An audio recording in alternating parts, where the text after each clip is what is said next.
Bismillahirrahmanirrahim. Alhamdulillahi rabbil alamin, wassalatu wassalamu ala asyrafil anbiya'i wal mursalin sayyidina Muhammadin wa ala alihi wa sahbihi ajma'in. Qala rabbi shrah li sadri wa yassir li amri wa hlul 'uqdatam min lisani yafqahu qawli. Subhanaka la ilma lana illa ma 'allamtana innaka antal alimul hakim, wa la haula wa la quwwata illa billahil aliyyil azim.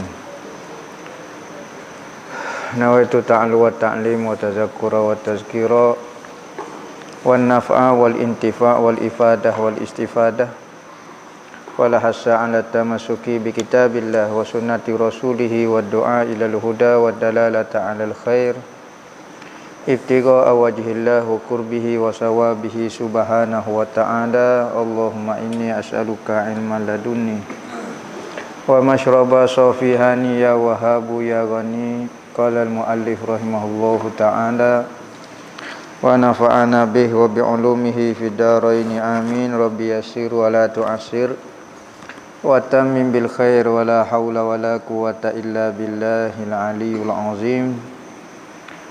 Ilahi anta maksudi wa ridhaka matlubi, a'tini mahabbataka wa ma'rifatak.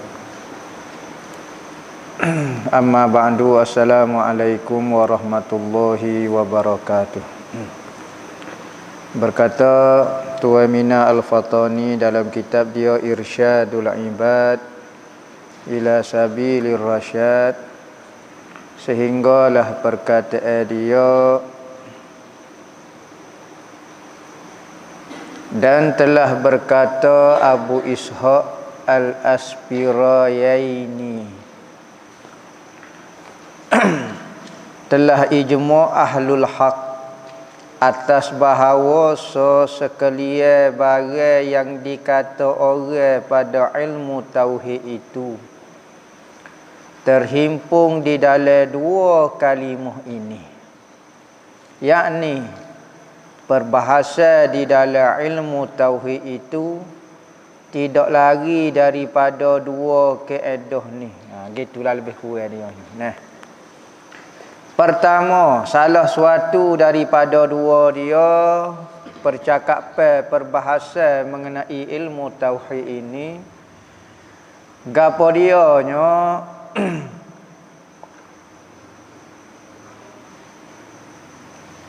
iktikad kita bahawa tiap-tiap barang yang terupa pada sengka-sengka kita daripada menyerupa daripada segala yang baharu ini, maka Allah bersalah ia Allah akan dia akan barang hak kita terupa saat ni. Kerana bahawa yang dapat dirupakan pada waham itu, yakni pada sengkaan kita itu, bagi Allah, makhluk bagi Allah. Kerana benda yang dapat dirupakan oleh akal merupakan makhluk Allah Ta'ala juga, ciptaan Allah Ta'ala juga. Kerana apa yang kita fikir, maklumat kita fikir juga makhluk Allah Ta'ala juga. Maka Allah Ta'ala yang menjadikan dia, yang kita tergambarkan. Maka kita kata, saya tak serupa ke Tuhan dengan makhluk, tapi serupa dengan hak saya tergambar tu. Hak tergambar tu juga kan makhluk Tuhan juga. Maka sebab itulah ayat kata, wa kullu ma yakhtur bi balik Allahu khilafu zalik. Setiap benda yang terlintas di hatimu, maka Tuhan selain daripada tu. Kerana apa yang terlintas di hatimu juga makhluk. Bukan sahaja benda yang berada di hadapanmu ini sahaja makhluk, bahkan yang terlintas di benak fikiran kamu juga makhluk ciptaan Tuhan. Sekalipun dia tidak wujud di alam realiti, tetapi dia wujud di fantasi kamu. Siapa dia yang cipta? Kewujudan di fantasi imajat khayalanmu tu. Nah, tidak ke Allah Ta'ala juga. maka Allah Ta'ala mesti berlainan daripada makhluk dia. Tu nak royak dia. So, kaedah kena pegang. Setiap benda yang sama ada hak wujud di khariji, hak di alam ni tentu dah Tuhan tak sama. Lagu mana hak di fikiran kita? Di fikiran kita juga masuk dalam kategori makhluk sekalipun tidak dicipta juga, tapi gambaran dan bayangan itu juga ciptaan Allah Ta'ala. Maka Tuhan yang menjadikan dia makhluk itu dan Tuhan tidak sama dengan makhluk dia. Dan kedua, kaedah dalam ilmu. Ni ijma' ulama-ulama ahlul haq guna kaedah lagu ni. Gapo dia kata? Iktikad kita bahawa zat Allah Ta'ala itu tiada menyerupa dengan sesuatu daripada makhluk dan tiada sunyi ia daripada bersifat dengan sifat kamalat, sifat yang kesempurnaan. Tuhan tidak sama dengan makhluk. Tetapi kesempurnaan Tuhan, Tuhan terlalu sempurna sehingga tidak ada sifat dah. Tuhan ada sifat, tetapi sifat-sifat yang sempurna. Sifat-sifat makhluk kita kata Tuhan tidak gini, tidak berlaku, tidak berlaku. Dia tidak berlaku juga. Kudrat, tidak berlaku. Tak boleh lagu tu. Maka lagu mana? Hak sempurna, hak layak dengan Tuhan. Hak Tuhan sebut sifat-sifat dia dalam Al-Quran, ya. Manakala hak lain tak boleh. Sifat-sifat lain, hak sifat-sifat makhluk, hak tidak layak. Dan telah berkata Ja'far As-Sadiq. Telah berkata Ja'far As-Sadiq rahimahullahu ta'ala. Telah bersahabat aku akan 400 orang sufi. Katanya Sayyidina Ja'far As-Sadiq kata, aku saing dengan 400 orang ahli sufi, orang mengaji ilmu tasawuf. Dan aku tanya akan mereka itu daripada 4 masalah. Aku tanya kepada popok dia, semenjak aku duk saing dengan popok dia, aku tanya 4 soalan. Kepada ahli sufi, berapa orang tanya? 400 orang dah tanya. Maka tiada seorang pun menjawab akid aku. Aku tanya seorang habuk, tak boleh nak jawab. Tak tahulah apa, tak boleh jawab aku lagu mana. Tapi 400 orang dah hamba tanya. Maka tidak jawab soalan hamba tu. Maka duka cita aku kerana demikian itu. Kecewa, sedih. Tak tahu apa. Apa dia tak boleh jawab aku ataupun tidak tahu jawapan kau. Maka 400 orang aku rasa sedih. Maka aku lihat akan Nabi pada mimpiku. Orang dulu mimpi tengok Nabi selalu. Sekalipun kita tengok cerita ni nampak macam ganjil. Kalau lah ni cerita ni jadi khayalan, ya betul. Sebab orang lah ni kuat berkhayal. Kuat tengok cerita khayalan. Tidak hidup dengan alam realiti. Kita kalau kita benar-benar hidup supaya sahabat dulu, mimpi temu Nabi ni benda biasa. Orang dulu cerita temu Nabi tidak jadi kau pelik. Orang lah ni jadi pelik pula. Kebaikan jadi pelik, wali-wali jadi pelik. Orang dulu wali jadi biasa. Orang khamak pun ramah. Orang lah ni benda-benda baik semakin pelik, benda jahat pula jadi kosoh. Benda hak menipu pula jadi kau benar, benda hak benar pula jadi kau nipu. Benda keramaknya kata sihir, benda tipunya kata keramak pula. Maka macam-macam tertipu zaman sekarang. Ni orang zaman dulu sedih sikit Rasulullah mari selalu. Ni Sayyidina Ja'far As-Sadiq ni daripada anak cucu Nabi. Orang Syiah ambil dia salah seorang daripada imam 12. Imam 12. Ja'far As-Sadiq tak silap hamba. Imam 12 salah seorang dia Imam Ja'far As-Sadiq. Pengasas kepada mazhab Ja'fariyah. Dia ni yang mengasahkan ilmu fiqh. Yang mana Imam Abu Hanifah belajar fiqh daripada Sayyidina Ja'far As-Sadiq. Kata-kata Imam Syafi'i. Semua ahli fiqh dunia, katanya Imam Syafi'i. Siapa dia yang alim dalam ilmu fiqh di dunia, dia kena berterima kasih kepada Abu Hanifah. Kerana dia bapak fiqh. Dia pengasah fiqh ni. Ilmu pekoh, mazhab Hanafi, ko Hambali, ko gapo dia jenis pekoh, ko gapo dia, pekoh tu sendiri mazhab mana pun kena terima kasih kepada Abu Hanifah. Dia imam paling tua sekali sebelum Imam Malik lagi dia. Imam Abu Hanifah. Dalam pak imam kita hak paling tua sekali Imam Abu Hanifah. Imam Malik, Imam Syafi'i, Imam Hambali. Ha tu ranking dia. Maka katanya Imam Syafi'i, setiap tok pekoh dunia kena berterima kasih kepada Abu Hanifah. Kerana apa? Kerana dia bapak pekoh dunia. Dia belajar mana pekoh? Dia belajar daripada ni Sayyidina Ja'far, dipanggil fiqh Ja'fari. Sekalipun fiqh Ja'fari ni sekarang sudah tak ada dah, sebab ada ulama kata dia tidak mengarang kitab. Nah, ada kata Syiah yang mengamalkan fiqh Ja'fariyah ni, tak tahulah dia mendakwa ke apa dia, sebab tidak ada bukti. Sayyidina Imam Ja'far menulis kitab sekian. Hak tersebar pun kita tidak berani nak buktikan hak ni. Hak ni betul-betul kalau Sayyidina Ja'far As-Sadiq. Nah, maka hak tahunya Abu Hanifah belajar fiqh daripada Ja'far As-Sadiq. Maka dialah ibu segala fiqh. Ramai orang sembunyi cerita ni. Ya. Hanya berhenti dia Imam Abu Hanifah saja. Kalau kita telusuri, kalau kita cari lagi siapa dia kah guru Imam Abu Hanifah? Ha ni. Ja'far As-Sadiq. Dia kata aku tanya 400 orang belajar tasawuf. Apa kita tanya tasawuf? Kita tanya tok fiqh. Dia bapak fiqh. Apa kita tanya tok fiqh dah pulaknya? Saya nak Ja'far As-Sadiq ni tahun berapa? Sebelum daripada Imam Syafi'i lagi. Dia zaman generasi mana ni? Abu Hanifah belajar dengan dia lagi, Ja'far As-Sadiq.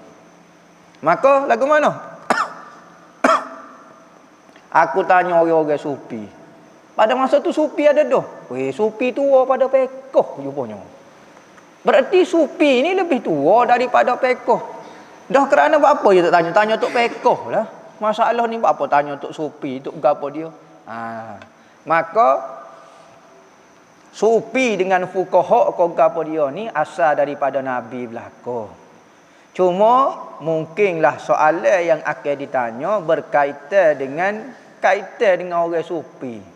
Nah, maka kita kena tanya pada ahli dia. Sayyidina Ja'far As-Sadiq kita tanya orang ahli dah 400 orang tanya untuk guru tasawuf tak boleh nak jawab. Maka dia pun rasa tak ada jawapan, rasa nak jawab apa tu tak boleh. Oh, tak terpecah persoalan dalam hati dia. Maka apabila rasa sedih Rasulullah sendiri mari jawab nah. Nampak Rasulullah mari. Orang dulu tak tanya selalu, ni setan ke iblis. Rasulullah mari tanya ke setan ke gapo dia. Orang dah mari Rasulullah orang tak petika dah, tak kecek pakai noktah dah. Orang lah ni ke setan demo ni biasa setan mari. Nah, setan selalu. Dah kita setan. Maka kita akan nampak setan. Supaya makan pi kuda. Itu nampak kuda, nampak kuda, tu nampak kuda. Orang makan kacik pi kuda lagu mana? Lepas kalau orang otak molek, dia tengok benda molek.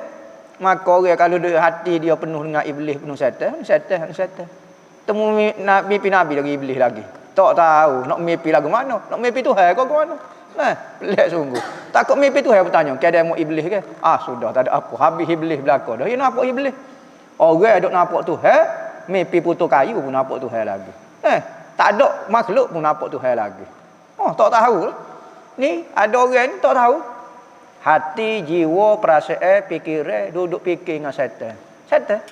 Ada orang fikir hasil, sahih, mauduk. Makan nasi mauduk juga. Nampak? Minum air pun mauduk. Sudahlah. Mimpi mauduk, mimpi demo ni. Sudah dah. Hati duk fikiran duk buat tu. Maka jadi punahlah kita. Sari-sari kena fikir tu. Fikir kot Nabi Muhammad. Barulah nampak Tuhan dengan Nabi Muhammad yang ada atas muka dunia ni. Kita tengok mana-mana baru zahir dia. Dah kita nak tu. Supaya orang lah duduk. Kalau orang teringat kepada seseorang, duduklah mana-mana. Orang yang kita sayang duduk Amerika, kita nampak dia semacam. Tengok dia teringat semacam dia. Dia duduk jauh pun teringat dia semacam. Dia mau tak nampak, dia mau nampak dia. Dia mau nampak dia. Apa? Otak fikiran dia duduk fikir kat tu. Maka orang lain ni ngaji agama tapi tak fikir Allah, tak fikir Muhammad. Maka tak nampak apa. Dia nampak apa? Dia nampak tulisan, dia nampak bid'ah, dia nampak takfir, dia nampak syirik, dia nampak kurafat, dia nampak jin, dia nampak iblis. Tu saja pemandangan hidup dia. Semenjak daripada dia belajar alif bata, siapa dia baca sadaqallahul azim, ngajilah 30 juzuk ke, 3000 juzuk pun dia akan nampak syaitan, iblis, jin, kurafat, tu yang dia nampak siapa mati. Orang kalau ngaji nak cari Tuhan, ngaji bisbo nampak dah Tuhan. Nampak dah. Kau nampak. Allah Muhammad, Allah Muhammad, Allah Muhammad. Sebab itulah niat tu penting di dalam belajar. Maka kalau kita belajar bukan niat kerana Allah, maka belajar kita akan membuat kita jadi sombong, jadi iblis. Memang jadi iblis sungguh. Kerana kita fikir hati kita duk tuju kepada kau tu. Duduklah sebelah wali kutub pun, wali kutub tak boleh nak buat gapo sebab kita dah jadi iblis yang sebenar. Iblis hak Tuhan rupa bentuk hak iblis orang tu, memanglah iblis tu. Tapi rupa sifat perangai tu hak tu hakikat dia nya, maka kita jadi iblis dah masa tu. Nampak tu? Maka orang hak duk ingat Nabi Muhammad tak boleh terlelak sikit nampak selalu. Dengar aku Wahabi ni marah belakang. Tak boleh tidur sikit nampak Rasulullah. Marah. Bagai lagu ni boleh membawa kepada syirik, membawa kepada sesat. Dia bimbang mimpi Nabi. Kalau mimpi pitih, tak apa. Kalau mimpi Nabi bimbang selalu kok dia. Tak tahulah. Maka apabila lagu tu katanya Sayyidina Ja'far As-Sadiq kata, maka aku lihat akan Nabi sallallahu alaihi wasallam pada mimpiku. Maka bertanya ia Nabi akan hal aku. Lagu mana? Rasulullah tanya, muka cucu dia. Wahai Ja'far, lagu mana mu aku nampak sedih? Rasulullah tahu kau kita sedih lah ni.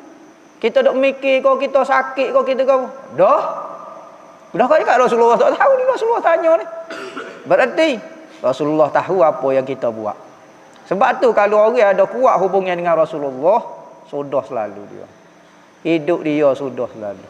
Tak boleh buat maksiat kerana dia tahu Rasulullah tahu. Allah malunya ampun buat kono. Tengok dalam hadis pun sebut. Nabi kata amalan kamu akan dibentangkan kepada aku. Pada hari Jumaat ada riwayat kata amalan kamu akan dibentangkan kepada aku.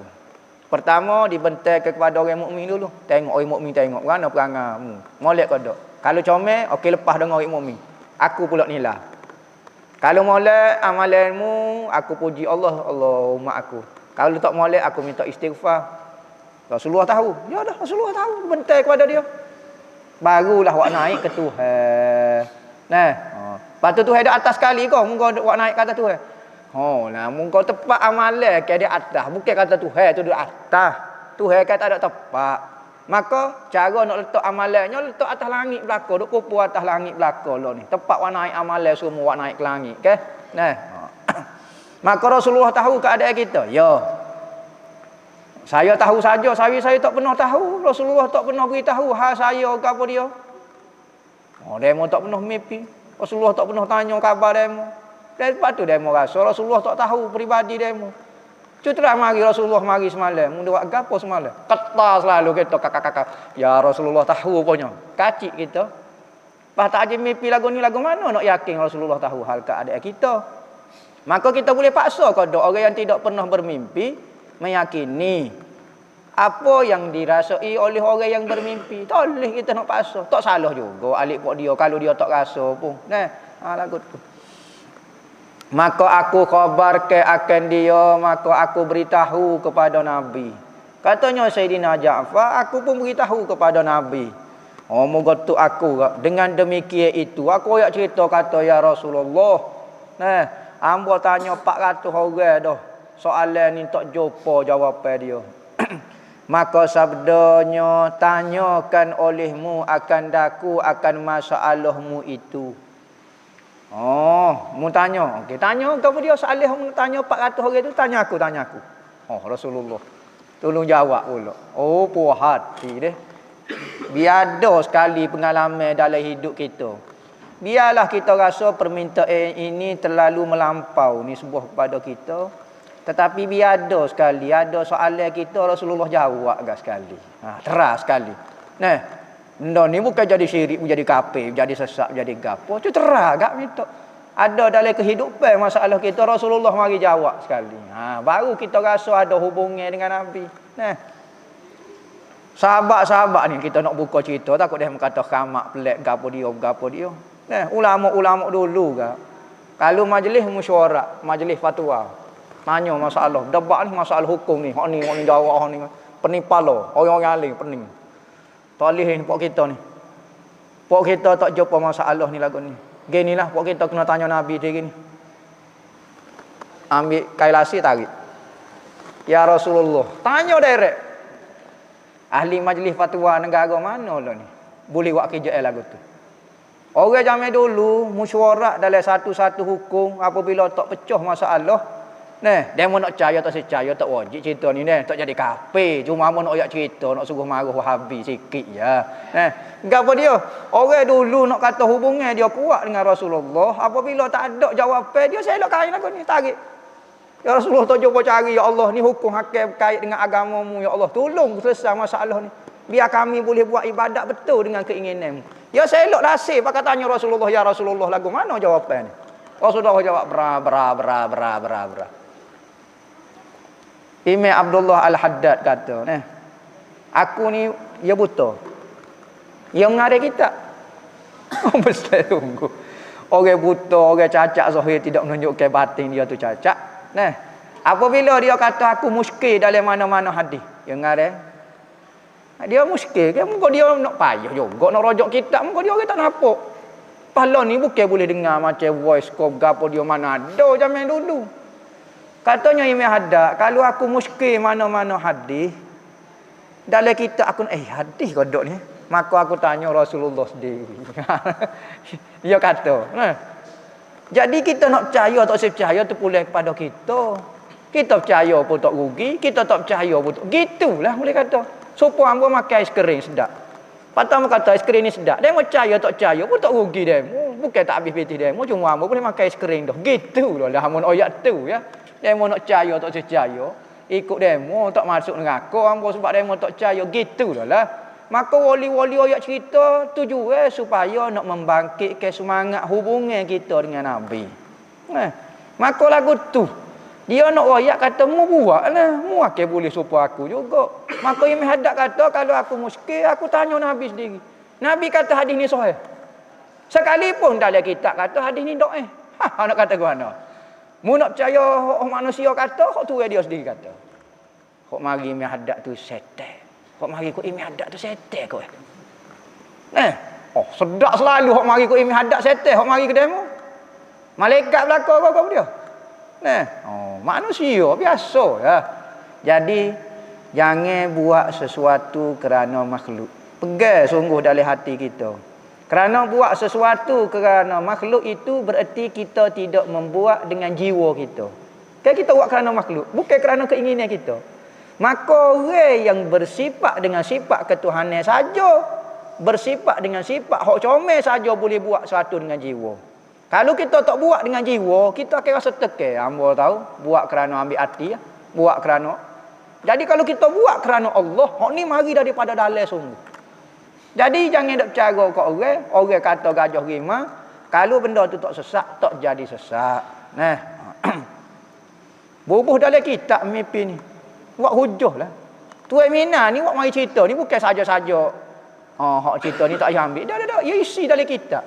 Kitab ni orang ngaji, orang alim. Bukan surat khabar. Kalau surat khabar orang jahil pun baca, orang fasik pun baca, orang munafik pun baca. Tapi kitab ni jarang-jarang orang jenis, orang belajar saja baca kitab. Maka apa pedah dia mari cerita ni kalau dia tak buat hujah. Dia nak kata dia buat berhujah juga dengan mimpi. Maka ulama-ulama banyak mana berhujah dengan mimpi. Orang tak sibuk hujah tu satu ayat lah. Bila hamba tengok banyak ulama tak sibuk hujah. Buat mari senarau. Wahabi saja. Bedo apa tu bukan ulama. Ambo ingat ulama sungguh buat kejut kat ambo. Wahabi. Oh, Wahabi. Oh ya Wahabi. Jelas. Ni kata ulama. Ulama lain, Wahabi lain. Nabi lain, Wahabi lain kena faham. Ni lawan Wahabi takut lawan Nabi. Lawan Wahabi ke lawan Nabi ke? Allah ni. Ada satu benda. Anak hamba nak suka tapi kena royak juga takut bodoh patah belakang. Nah, bodoh ni kalau ia berat sangat dia naik patah belakang supaya nyakit sakit pinggang juga kau ni ni. Ya gini. Ada benda tu dia kata ikut sunnah lah, macam ikut sunnah lah, ikut sunnah. Dia pun tulis dalam satu kolom dia lah. Dia sebut hadis, dia sebut periwayat hadis, dia sebut pengeluar hadis dan nombor hadis. Gitulah lebih kurang. Dia pun kata, cara ikutlah sunnah Nabi. Ikutlah sunnah. Nah, dia kata apa tu? Dalam kita kecek mengenai hadis, kita kena sebut siapa dia perawi hadis. Nah, perawi hadis, pengeluar hadis dan nombor hadis. Ikutlah sunnah, dia kata. Sunnah Nabi ada Nabi kecek. Kecek-kecek dikeluarkan oleh Bukhari, hadis yang ke-70. Betul ke tak? Dengan dia kata-kata dia tu ikut sunnah. Betul ke tak? Kau ikut cara dia. Orang hok kecek sebut hadis, sebut sahih, sebut gapo. Tok kenali tak sebut gitu. Nah, kita tengok ramai ulama kecek gitu saja. Bapo kalau dia kata benda itu sunnah, ni adalah nescaya dia akan sebut hadis, dia akan sebut nombor, sebut gapo. Kita tengok apa? Kerana sebab, sebab. Dia kata gapo? Bapo hang baca mata hadis saja kerana kalau orang jahil tak perlu dia tahu bab dalil. Kalau hangpa kecek pun dia tak faham juga. Jadi tak perlu hangpa sebut dalil, tak sebut nombor ke apa. Kalau orang alim, dia tahu dah hadis ni hadis ke berapa. Hadis ni sahih ke hadis ke apa. Sebab apa tu hangpa baca mata saja. Jadi baca gotu tu tak perlu sebenarnya. Untuk tujuan gapo? Hangpa nak masuk ke demo dalam kategori gapo sehingga hangpa terpaksa kena sebut hadis ni hadis-hadis ni. Hangpa baca mata hadis saja. Kalau demo orang jahil, kalau hangpa kecek demo tak faham juga. Kalau demo orang alim, tak sepelayaknya kalau hangpa kecek demo tahu dah ke hadis ni hadis ke apa dia. Maka hujah orang zaman dulu buat apa dia baca mata hadis saja. Dia kata lagu tuduh. Kalulah demo supaya orang zaman dulu kecek hukum wajib, haram, sunat, makruh gitulah. Dalil tak perlu tahu. Mau? Buat apa? Demo ni nak jadi orang alim ke jadi orang jahil. Kalau demo masuk kategori jahil, kalau mau kecek pun demo tak faham. Tapi kalau demo orang alim, kamu tak perlu royak dah. Demo tahu dah perbahasan dia mazhab kau. Jadi tak payah dengar saja ya sebenarnya. Jadi ya dua kategori ya dalam belajar ini. Sama ada orang ni jahil ataupun ni orang alim. Kalau orang alim kita tak payah royak dah, muka dia tahu dah. Kalau dia orang jahil kita royak pun kita tak faham mana juga. Jadi kau pening pula jadi. Sebab itulah tu cara dia sebab tu orang baca cerita kan dia. Allah tak ada goni, tak ada gapo dia. Apa dia mau nak tahu? Kalau dia mau orang jahil jadi kau masalah juga. Royak awak goni, pergi awak ni. Apa ada hadis ni lain ke lain pula. Allah bercanggah hamba dak pergi hadis ni. Tukar takir pula. Nak tahu boleh tapi orang belajar. Untuk orang belajar boleh. Tetapi kalau orang nak masuk dalam kategori tak boleh. Kalau dia mau nak belajar boleh. Tapi kalau untuk nak tahu dalam masuk kategori nak kelas ke demo ni orang jahil ke orang alim. Dia mendakwa dia orang alim. Dia mau tak tahu status hadis ni lagu mana, perbandingan hadis ni lagu mana. Hangpa ingat demo alim sungguh. Tengok. Dok kaya dok wi status hadis ni. Dok wi goni benda ni sahih ke tak sahih. Kalau demo jahil, demo tak boleh nak wi hukum pula jadi pening belaka, jadi tak boleh layan lah mana. Hangpa nak sukuh tu dia kata, ikutlah sunnah. Tengok. Maknanya setiap kali bui hadis, bui nombor hadis ni. Bila masuk Nabi buat, hangpa heran juga. Nabi ada kecek lagu tu. Ada sahabat sebut hadis riwayat Bukhari. Maka sunnah-sunnah ni ikut Nabi kan dia pun royak kata ikut Nabi. Ni mana ikut sunnah lagu ni? Betul tak? Cara demo tu ikut sunnah lagu tu. Ikut cara demo dia. Royaklah cara pengajian metod hadis hamba lah lagu ni kena sebut gini. Royak jelah. Jangan kata ikut sunnah. Tak ada kitab dulu macam-macam orang berhujah. Guna mimpi, guna gapo. Tak ada orang kritik. Sebab apa? Sebab orang semua nampak Tuhan belakang. Orang lain ni duk nampak hadis sahih maudhu' tu kat Allah. Benda yang menyerabutkan kepala orang, menjauhkan orang daripada Tuhan. Patut nyanyo ilmu hadis. Kalau hok ngajar molek tak apa, ni orang ngajar hok ngaruk jadi kau pening orang. Kalau orang awal agak kolah tak perlu sangat dia tahu hadis ni sahih ke maudhu' ke apa dia. Cuma orang alim kena tahulah sesuai dengan dia. Kalau kita tak percaya kepada pengarah, tak usah baca kitab dia awal-awal lagi. Hamba tak percaya Tuan Mina ni mengarut kau si Qadar. Demo tulis tesis ada sebanyak kitab dia karya dak. Demo ulama, siapa dia itirah demo? Berapa orang? Anak murid demo wali-wali belaka kau. Maka bertanyalah khabar, maka demikian maka sabdanya nyatakan olehmu akan daku akan masalahmu itu. Maka berkata aku Ja'far As-Shadiq baginya bagi Nabi. Dia tanya 4 soalan. Apakah hakikat tauhid? Sudah. Payah masalah ni. Kalau kita mari orang kita duk tengah makan colek. Tiba-tiba dia tanya apakah hakikat tauhid? Tengango ka Allah soalan lagu ni. Hakikat tauhid. Gapo dia maksud sebenar mentauhid ke Allah Taala? Tauhid tauhid. Apakah haddul akal? Akal ni gapo dia maksud dia? Hak ni maknanya takrif. Apakah takrif? Akal ni gapo dia? Orang kata demo ada akal, demo tak ada akal. Dan apa haddut tasawuf? Gapo dia maksud tasawuf? Perbahasa sama Sayyidina Ja'far As-Shadiq lagi. Ni saya salah ni. Ni salaful ummah ni. Ja'far As-Shadiq ni Sayyidina Abu Hanifah meninggal tahun 85. 85 Hijrah baru. 85 tahun baru Rasulullah meninggal. Ja'far As-Shadiq ni tahun berapa dia tok guru pada Abu Hanifah? Maka dia zaman sahabat Selekok takut tu orang ni. Ramai lagi. Tu Sayyidina Ja'far As-Shadiq. Apa maksud tasawuf? Dia tanya dah pada masa tu maksud tasawuf. Dan apakah hakikat fakir itu? Orang dia kata ana fakiru ilaik. Saya sangat berhajat kepadamu. Fakir gapo situ? Tak ada piti, tak makan nasi lagi. Gapo dia maksud fakir? Maka sabdanya Nabi jawab selalu. Nabi gini. Nabi tak payah mikir, tak beri masuklah ke Nabi sejar ko. Ikut dia. Dia jawab selalu pun tentu dah mengenai Nabi. Adapun hakikat tauhid itu, maka iaitu barang yang terlintas dengan hatimu, maka iaitu binasa. Kullu ma yakhtur bi balik fahuwa halik. Setiap benda yang terlintas di hatimu, maka ia binasa belaka. Benda yang akan hancur belaka. Kerana dia serupa makhlukmu juga. Mu akan hancur? Ya. Ingatanmu akan hancur? Ya. Khayalanmu akan hancur? Ya. Serupamu juga. Yakni baru serupamu juga akan binasa.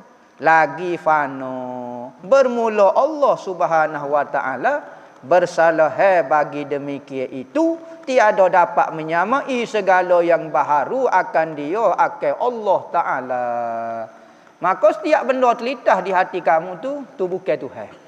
Tu hakikat tauhid. Selagi mana kamu boleh tergambar, maka itu bukan tauhid lagi. Tauhid satu benda tak boleh nak gambar.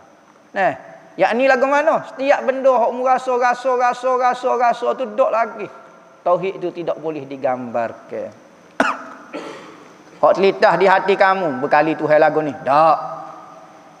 Kerana semua kefahaman kamu, maklumat kamu adalah hasil ciptaan Allah Taala belaka.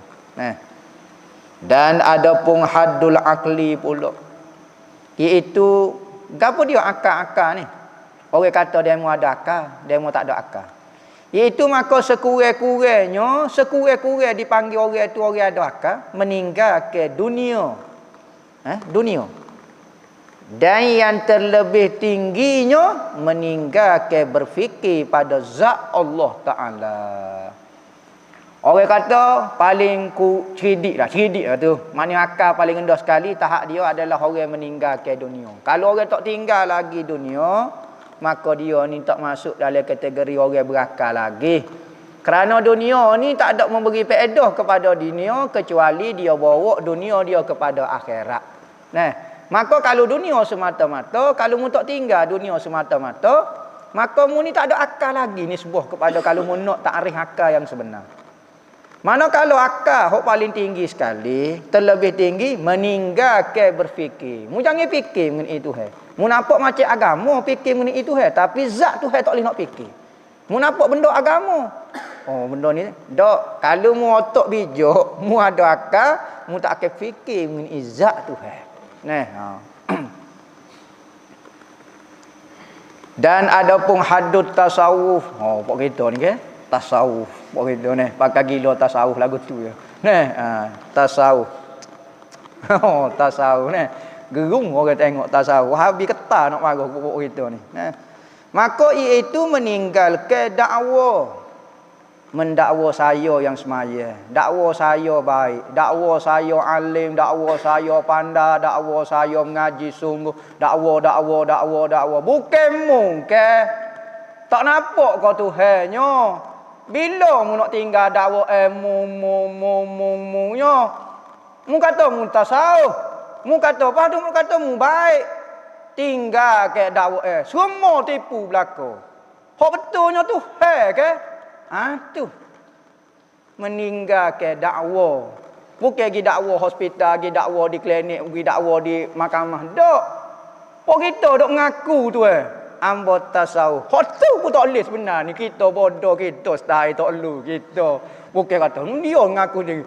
Pok tolu kena ada kita ni, jangan buat serius kak. Nampak percaya selalu pakai spek wak gini, percaya selalu. Allah, kecek bodoh-bodoh sikit tak percaya selalu. Nah, nak kena kecek serius. Orang banyak mana menipu dengan serius. Nah, berapa banyak orang jujur dengan bodoh-bodoh dia. Nah. Artinya jangan dibangsa ke akal sesuatu kepada makhluk. Dia awak jahat kat aku. Jangan. Dia ada kekuatan kau dak nak kena kat mu. Jangan duk dakwa dia kosek-kosek ke dia tak ada kekuatan. Ni perangai orang tasawuf. Kita ni gitu kau perangai kita. Duk lagi kita duk main tasawuf tu. Tulis perkataan ni kalau kamu minat tasawuf. Nah, tinggal ke dakwa tinggal ke nisbah sesuatu kepada makhluk.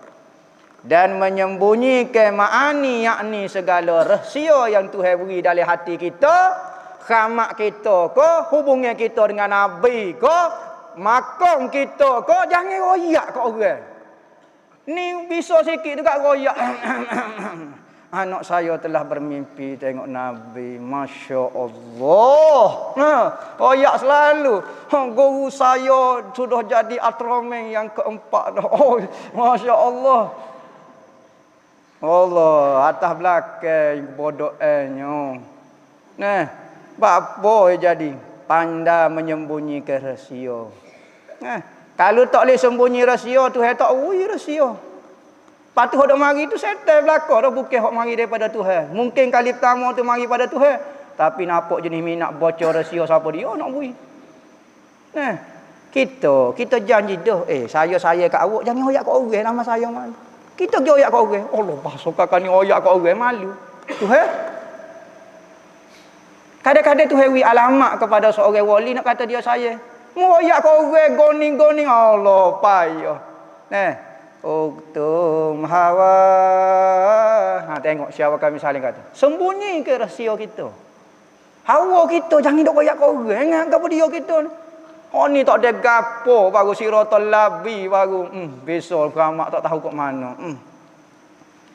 Orang pas ke mana? Uktum hawa. Sembunyi ke hubungan kita. Jangan royak. Kacik. Orang tak biasa lagi. Tak nak cerita. Gapa pun tak ada biasa. Cutera tu hewi semalam sekali. Rahsia dengan dia. Sudah. Kacik nak royak kau orang. Nak royak guru kita rapat sekali tu kat gigi. Hamba nak cerita. Hamba. Tak boleh nak kena royak. Tak kuat tu. Hati lagu ni tak boleh jadi wali. So rahsia bocor dah. Tak usah jadi wali. Sebab rahsia wali ni tak sesuai diberitahu kepada orang awam. Bukan makom dia, bukan cita rasa dia, bukan perjalanan dia, bukan situasi dia, bukan keadaan dia, bukan selera dia, bukan. Ni rahsia kita, jangan doyak lah. Tu tasawuf. Ya kena lagi. Jangan serius sangat. Ni serius dah. Tasawuf dalam apa? Serius dah. Oh, sebenarnya meninggal dakwa. Lepas ni jalan listrik supaya tasawuf lah. Koya dah la haula wala quwata. Baru baca ayat baru jadi tasawuf dah. Sufi dengan tipu setan tu. Nak jadi lagu ni lagu mana ni? Nampak ayat Rasulullah jawab ni kepada Sayyidina Ja'far As-Shadiq. Dan ada pun hakikat fakir itu. Ana fakir. Al-fakir ilallah. Oh, al-fakir. Ada seorang tu bahasa jenis ni nak kecek al-fakir, al-hakir. Saya yang fakir, yang hakir, yang hina. Lepas tu kawan tu kata, nampak hak tu ke? Mula-mula orang tu kata, siapa ni nama awak? Saya nama sekian-sekian. Lepas tu, okey, kedua nama apa? Saya Al-Fakir. Nak suruh nampak tasawuf lagi, kan gendah dia. Dia kata saya Al-Fakir, nama sekian-sekian. Lepas tu ketiga, dia kata Al-Fakir. Ana Al-Fakir wal-Hakir. Nama, dan hina lagi, nama sekian-sekian. Lepas tu awak kepak ni, sudah habis dah. Al-Fakir, Al-Kilab wal-Khinzir. Kilab wal-Khinzir habis suruh. Nama sikit-sikit. Allah, gila ke namanya. Tahap tu siapa nak mengaku depan makhluk. Ngaku dengan hati sudah dah depan Tuhan. Takut kilab khinzir sungguh kita ni. Nak benar di nama tu kan? Jangan. Bahasa jenis tasawuf kok mana. Orang panggil kecek gendah tapi tujuan makna tinggi. Banyak mana orang ngajar tasawuf. Kecek wak lolok dosa ambo. Makna tinggi sebenarnya supaya orang akak dia. Ada juga. Kita pun ambo nak buat lagu tu. Tasawuf dah. Iling pala dah. Tasawuf bukan iling. Tasawuf dibuat. Rasa tu sedap perkataan orang ahli sufi. Lebih-lebih lagi jawapan daripada Nabi sendiri. Tidak kau rasa sedap jawapan dia. Rasa puas hati.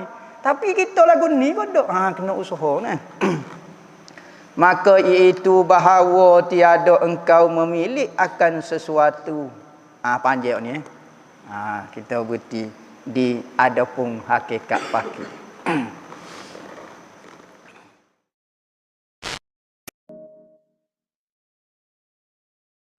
Apa pandangan ustaz nyala keliling atas kek dan tiup? Dan perkara itu sama dengan orang kafir. Kalau kita pasal liling atas kek, kalau kita tak tiup, nak makan lagu mana? Api atas kek tu memang kena tiup. Dah, tentu dah. Adakah semata-mata tiup tu, maka ulama ambil hukum makruh. Kerana benda lagu tu tiup liling tu, dia panggil agama lain. Moleknya kalau kita nak mapuh dengan tangan. Afdalnya jangan buat guna liling langsung. Tak payah guna liling. Lah ni kan orang pakai bunga api, comel lagi. Macam-macam jenis ada. Jadi benda-benda lagu tu tidaklah kita kata menjadi mengganggu akidah. Tetapi kalau boleh kita jauh ke persamaan kita dengan orang kafir. Makna api kau kalau boleh jauh. Makan nak makan kek okey makan kek biasa. Ustaz mohon ceritakan mengenai ma khatara bi balik fa huwa halik wallahu khilafu zalik. Cerita dia saat ni ambo syarah dah dalam kitab ada sebut dah. Yakni setiap benda yang terlintas di hati kamu maka ia akan binasa. Maka yang binasa itu Allah berlainan dengan benda yang akan binasa. Makhluklah. Gitu maksud dia. Ustaz, bolehkah saya baca doa itu selepas baca Fatihah? Solat berjemaah. Kemudian dia aminkan seluruh jemaah. Bolehkah tak? Saya keliru ada ustaz cakap tak boleh pula. Kita lepas baca waladhdallin, sunat kita baca rabbighfirli wa bil walidayya wa li jami'il muslimin. Ampun dosa hamba, dosa kedua ibu bapa hamba dan orang muslimin. Lepas tu baru amin. Boleh hukum dia. Ustaz ni apa kata tak bolehnya? Kau kita buat doa khah pula. Waladhdallin amin. Rabbana atina fid dunya hasanah wa fil akhirati hasanah. Cara kita lah. Rabbighfirli wa bil walidayya. Tu ngarut memang tak boleh lagu tu. Jadi habis putuslah sunat aminnya. Tapi kesekadar Rabbighfirli wa bil walidayya wa li jami'il muslimin sunat di situ. Ada ustaz di TikTok, sudah. Kata tiada dalil yang sahih jika tidur tiarap berzina dengan syaitan. Tapi ustaz kata lain. Bagaimana pula ni? Ustaz tu hamba kata tidur nerak tu berzina dengan syaitan. Hamba kata betul dah. Ustaz tu kata lagu lain. Ikut dia kata betul dah. Betul dah dua-dua perkataan tu. Hak tu hamba kata, hak tu ustaz tu kata. Lepas tu gapo dia tak puas hatinya, gapo dia ni. Dah ni. Jadi hamba kata berzina dengan syaitan. Ambo ikut dalam kitab lah. Kalau nipulah kitab. Gitu dah lahnya. Lepas tu kalau dia, tanyalah dia. Kalau tak betul, ya ada ujuh dia ke apa dia. Ambo tak boleh nak royak lah apa dia kata lagu tu. Ambo royak dah hadis ni sekalipun tidak sahih ke apa dia. Ambo tak tahu situasi hadis ni. Tetapi ada dalam kitab sebut lagu tu. Tidak kata hadis ni sahih, ambo tak sebut lagu tu. Maknanya jadi haram kau tidur kau dok, cuma makruh katanya ulama. Kalau kita terlantar di hospital, tapi dalam keadaan berhadas macam mana nak mandi wajib? Sudah. Bagian ni nak mandi wajib 20 kakak ni.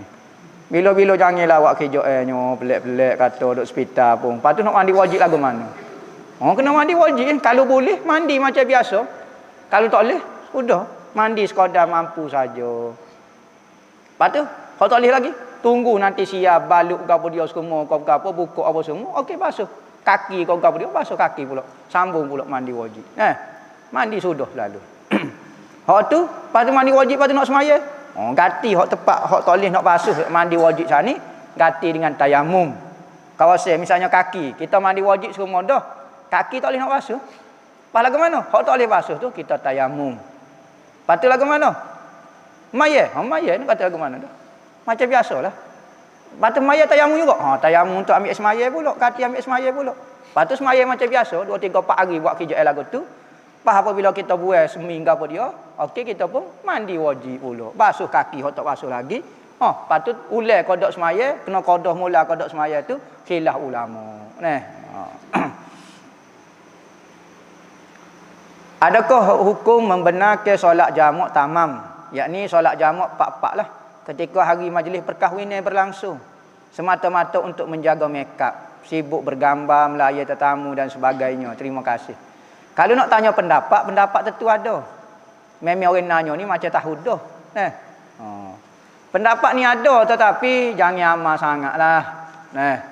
Misalnya 100 tahun sekali buat gitu lah. Jangan amal. Ada pendapat kalau boleh jaga waktu sembahyang. Dalam kitab Buyatul Mustarsyidin ada sebut cerita ni. Hangpa malah sebut siapa dia. Takut orang buat hujah dia. Cerita ni. Kita takut kalau kita jawab, takut orang buat soalan ni secara umum, takut orang buat hujah ramai-ramai pula. Ada benda ini, soalan ini kita tengok. Jawapan ni perlu diberi kepada orang awal ke ataupun beri kepada orang khas. Kadang-kadang orang tu jawapan ni hanya ambil kat demo seorang ni, khas untuk demo. Kalau orang lain tak beri jawapan ni. Maka secara umumnya tak ada lah amalan. Tak suruh amal lah. Kena semaya ikut waktu. Cucilah makeup tu sebentar. Boleh makeup baru pula. Beli banyak-banyak ke ada apa makeup. Alat bersalin ni hok ni baju Jawa, baju India, baju gapo. Bila lagi masa salin tu kita boleh tukar. Sering bermimpi ular. Boleh kau guna tafsir ahlam dalam tafsir mimpi. Tafsirul ahlam ni ada 2 pengarang dia hok suhu. Pertama Ibnu Sirin. Ibnu Sirin tak ingat ambo. Ya Syafi'iyah ko dia sebelum Imam Syafi'i. Ibnu Sirin ini. Tu sahul tafsir Ahlam Ibnu Sirin. Ada soal lagi nama tak ingat dah. Tafsir ke apa dia? Ahlam juga. Boleh kau tak guna gini. Kumpulan tafsir Ahlam ini, takbir mimpi ini pengalaman Ibnu Sirin di dalam mentakbir mimpi orang. Dia masyhur dalam takbir mimpi. Boleh kata hampir tepat lah segala tafsir takbir mimpi dia. Takbir panggil, bukan tafsir, takbir mimpi dia. Dia panggil mengibaratkan mimpi itu jadi perkataan. Mimpi itu dia buat jadi. Lagu mana? Boleh kau dok kita buat hujah dengan tafsir itu. Kadang-kadang mimpi kita lagu lain. Maksud ular tu kalau dia dengar mungkin dia akan tafsir lagu lain. Maka nak kata tepat tak boleh juga. Kadang-kadang ada berlainan.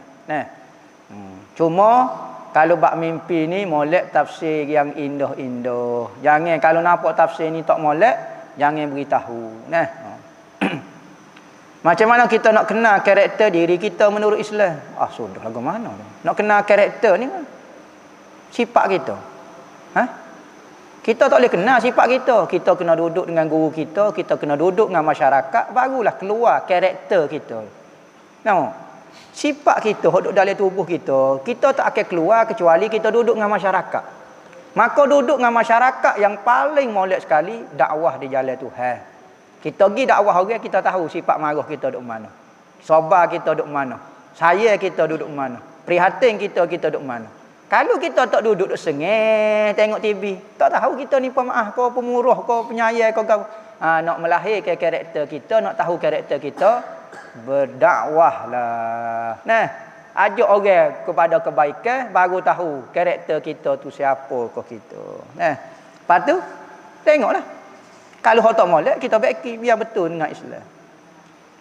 Apa hukum pekerja yang bekerja di kedai runcit yang menjual arak? Dia mau jual ada arak, tak jual. Tanya jual arak, amo suruh sayang bo, amo tak jual. Lepas tu lagu mana gaji lagu tu? Oh gaji demo tak ada jadi haram ke apa? Munggo demo jual bagi bersih. Orang lain jual. Lepas tu pitih tu yobuh dalam go tu cashiernya capur belaka. Syubhat. Syubhat ni makruh. Moleknya kalau pitih lagu tu, kalau kita jenis ihtiyatlah, royak keboh. Boh. Gini boh. Ambo orang Islam.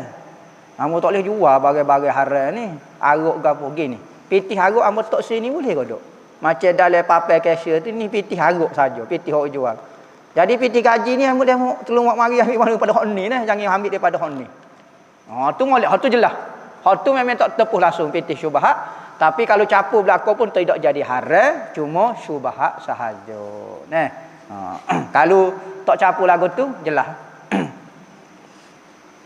Minta ijazah amalan selawat tibiyah tibil qulub. Amalah 10 kali pagi, 10 kali petang. Allahumma salli ala sayyidina Muhammad tibil qulub wa dawaiha wa afiyatil abdani wa shifaiha wa nuril absari wa diyaiha wa qutil arwahi wa ghizaiha wa ala alihi wa sahbihi wa sallim. Nah, gitulah lebih kurangnya. Baca pada air ko, kita nak buat air tawar, kita minum sendiri. Biar kita berlatih bomo diri kita pula dulu Amu ijazah tu 10 kali pagi, 10 kali petang. Nah. Nak tanya yang mana besar fadilat kita berjemaah di surau ke di masjid? Surau tu gapo, masjid tu gapo? Cuma ulama kata masjid yang dibuat Jumaat hak tu lebih afdal daripada masjid yang tidak dibuat Jumaat. Maka kalau kita faham surau tu gitu, surau ni masjid ni maknanya hak tempat Jumaat, surau ni bukan tempat Jumaat, maka itu afdal masjid lah. Betul tak cara saya bangun tahajud, saya qada semaya, lepas pada tu akhir sekali saya buat witir. Boleh qada? Qada ada lagi qada? Ada lagi tak solat witir? Tak pada. Pahala witir tak boleh nak lawan pun dengan kita qada fardu kita. Qada fardu dapat pahala wajib. Maya witir sunat yang paling tinggi. Sekalipun dia muakkad khilaf ulama pada wajib. Ni ya tentu dah. Adakah batal wuduk jika isteri dan suami bersentuh kuku dengan rambut? Maka tidak batal. Kulit sahaja yang batal. Kulit sama kulit. Kulit dengan rambut tidak batal. Kulit dengan kuku tidak batal. Ada kelebihan tak guna tasbih saiz besar untuk berzikir? Sebab kebanyakan tok guru ada tasbih besar kat rumah dia dan pondok mereka. Tasbih besar ni hangpa sebut dah dalam video hangpa dulu-dulu pun ada. Kelebihan tasbih besar ni bagi orang yang mula nak berzikir. Maka molek guna tasbih besar sebab dia tak boleh nak fokus lagi. Perlu kepada benda yang besar. Kalau dah fokus, dah hati dah tenang, dah ingat Tuhan semacam, orang kecil pun tak apa. Lepas tu apa duk sakut situ apa semua. Gini lah. Ya kenderaan ni macam tasbih ni macam kenderaan Kadang-kadang kita orang mari ziarah nampak ada kereta besar, ada bah, ada lori. Kita tak guna semacam bah tu dia. Tapi tanya-tanya nak guna bah lah. Kita dah guna kacil tu, hak kecil tu ya. Ya lagu tu. Kadang-kadang ada nak guna tanya besar-besar. Nak timbuk orang kau gapo dia, guna hak besar lagu tu.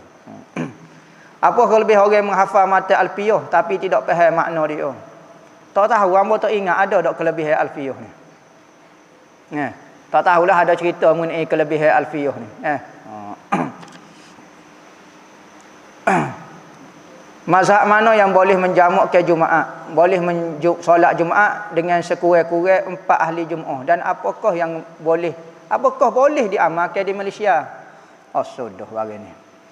Lah ni pendapat masalah bilangnya semaya Jumaat ni ada 12 pendapat. Ada pendapat seorang, ada. Lepas tu pendapat 4 orang ni apa kita pilih pendapat 4 orang? Ambil pendapat 4 seorang lah. Moga ada 12 pendapat kan. Mudah lagi. Tu email seorang lagi seorang. Apa jadi nak pilih nombor 4? Apa tak pilih nombor 5? Pendapat nombor 5. 7 orang kau. Apa pilih nombor 4 lah ni? Tak tahu. Kalau nak ikut pendapat kak, kau paling rendah sekali bilangnya Jumaat adalah seorang saja. Ibnu Taimiyah pun ada pendapat, Daud Zahiri pun ada pendapat, mazhab Az-Zawahiri ada, Al-Muhalla tu Ibnu Hazmi Az-Zahiri pun ada sebut. Sorang pun ada. Pilih sorang lah mudahnya. Hak ni duk geger nak wipak juga. Bi sorang lah. Hana setuju sorang lagi berat lagi. Sorang lah dah mungkin pendapat ada 16 kan. Tak si pilih 40. Kita kata apa tak si pilih 40? Apa ni? Dalam mazhab kita kata 40. Lagu tu lah. Boleh diamal kodok di Malaysia dah. Lah ni duk geger dah. Maya pak maya lah. Nak semaya. Tak ada masalah ke apa dia benda ni khilaf ulama fiqh. Lagu tu. Apakah warna baju Rasulullah yang suka pakai dan biasa pakai? Rasulullah suka baju putih. Kadang-kadang baju celuk dengan warna kuning sikit, warna sumber, kuning warna sumber, warna kuning mana? Kuning warna nak aja. Sumber deh.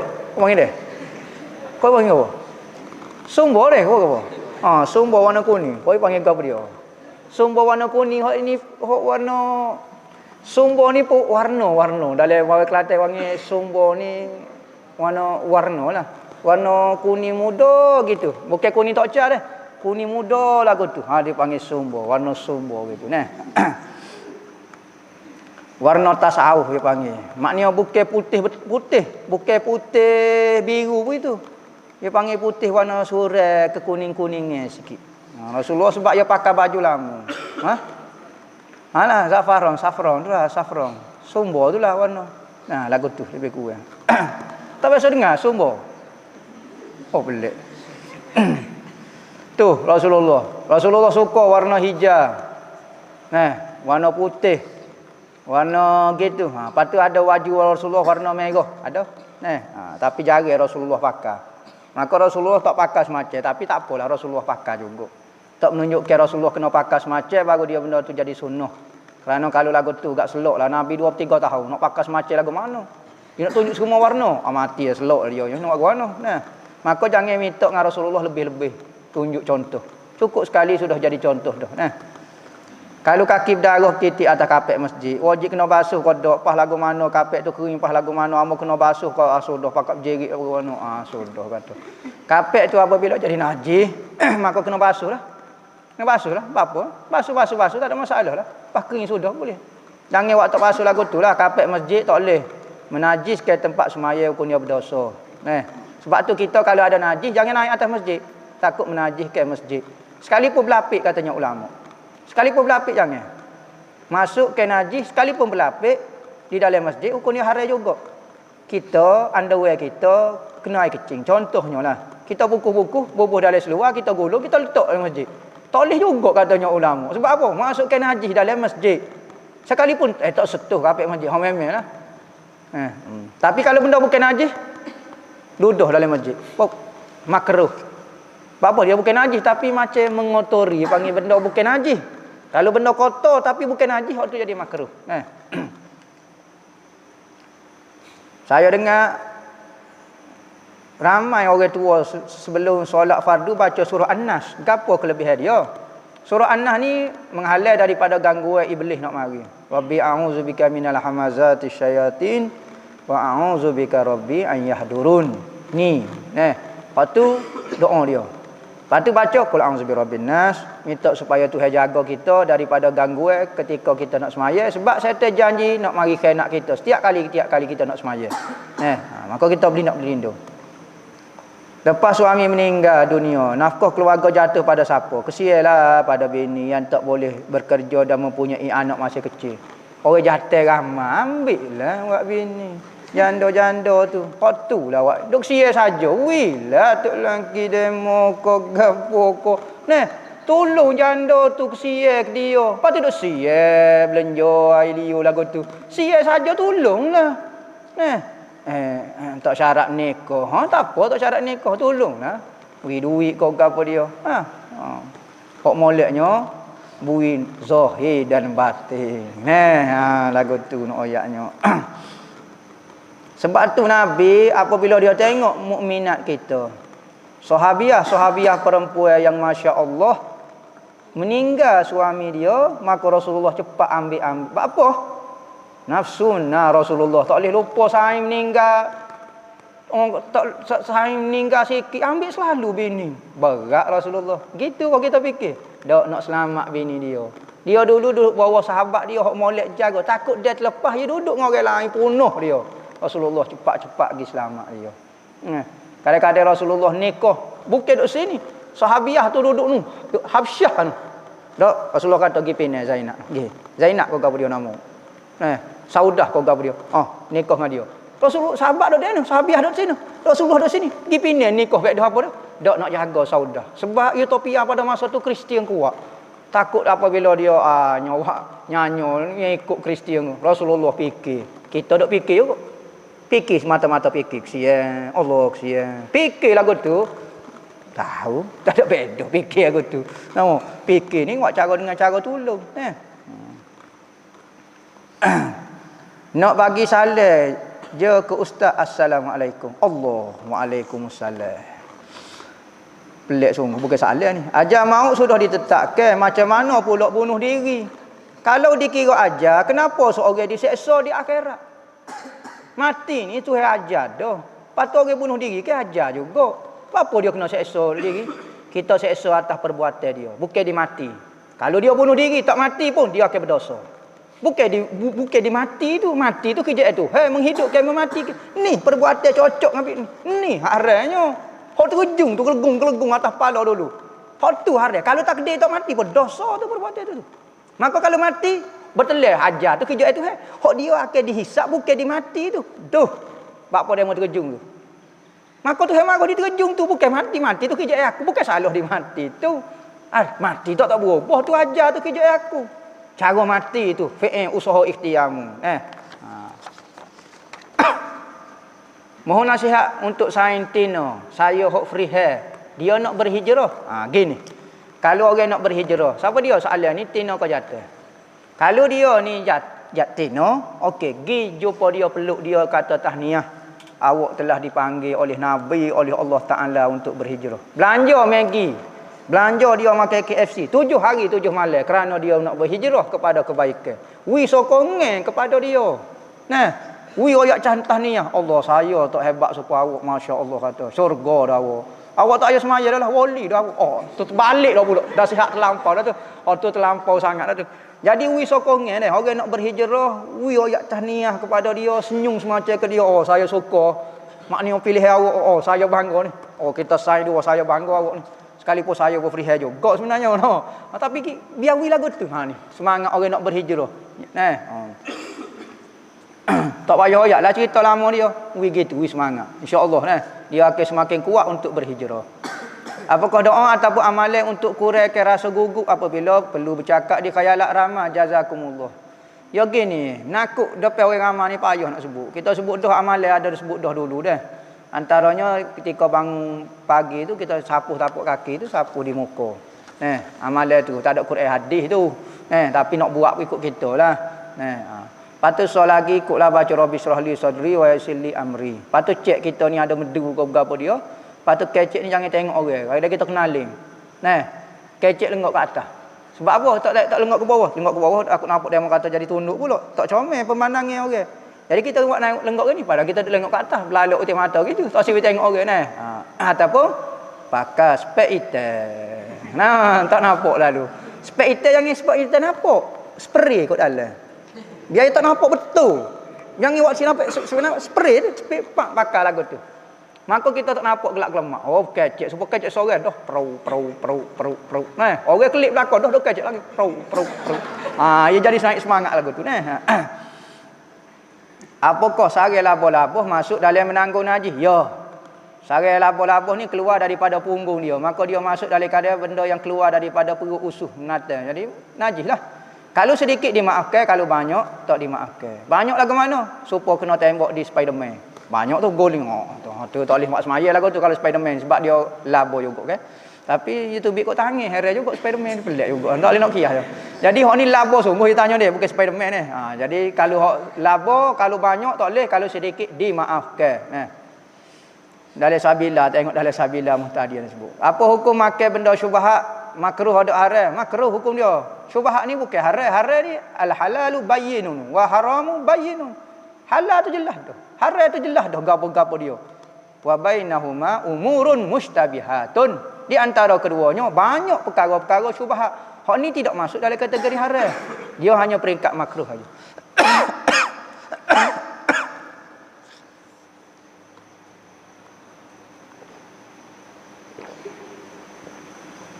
Ustaz minta ustaz penjelasan ustaz.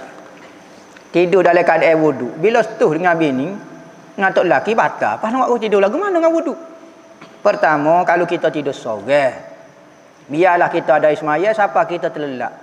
Apabila terlelap, tidur tu batal lah ismaya kita.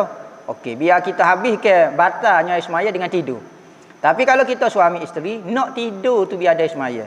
Yakni sebelum kita tidur di pembaringnya kita, di katil kita ada ismaya.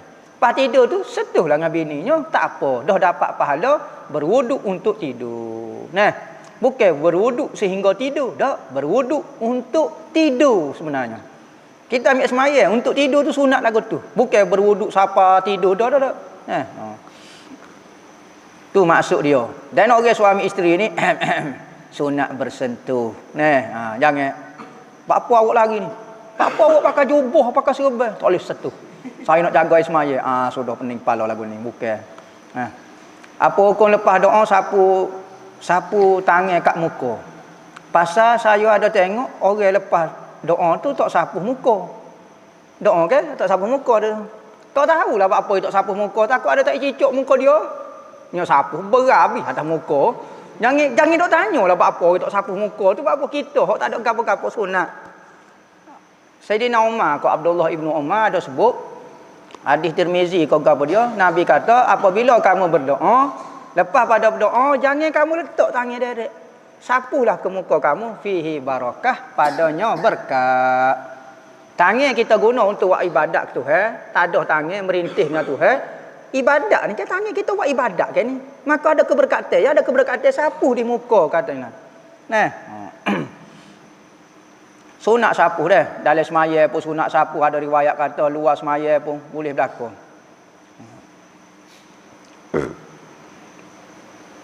Ustaz hari tu ustaz bagi amalan tukar urut supaya terkoci segala bisa kat pergelangan tangan. Lepas tu untuk pelepah pula guana, untuk keluar balik segala bisa daripada tangan. Sudah selesai pada ngurut mana pula. Baca ayat kursi lah, baca gapo dia ayat kursi kau gapo dia sapu niat ya Allah ya Tuhanku, keluar ke segala penyakit, segala bisa, segala mudarat, segala gapo ya Allah ya. Sapu tolok gitu. Ni pula ya Allah keluar ke segala bisa, segala penyakit, segala gapo dia pun sapu gitu. Ambil asyik 5 puruk mai-mai dengan tangan sikit. Lagu tu. Sekiranya seorang mu'alaf terikut dengan ajaran daripada Wahabi serta mati dalam keadaan mengikut Wahabi, bagaimana di akhirat nanti nasibnya? Dia tidak dapat bimbingan yang sepenuhnya dari Ahlus Sunnah wal Jamaah. Dia baru masuk Islam, bahaya Wahabi selalu. Bahaya Syiah lalu. Bahaya gapo dia lalu. Nyanyolah. Lepas tu dia pun tak asuk pula. Tak asuk dengan Wahabi pakai mati lagu tu. Pas lagu mana dia? Ginilah. Semua orang yang mengucap la ilaha illallah, kita kena berdoa kepada dia, diampung dekat dosa dia, supaya Tuhan rahmat kepada dia, masuk ke syurga.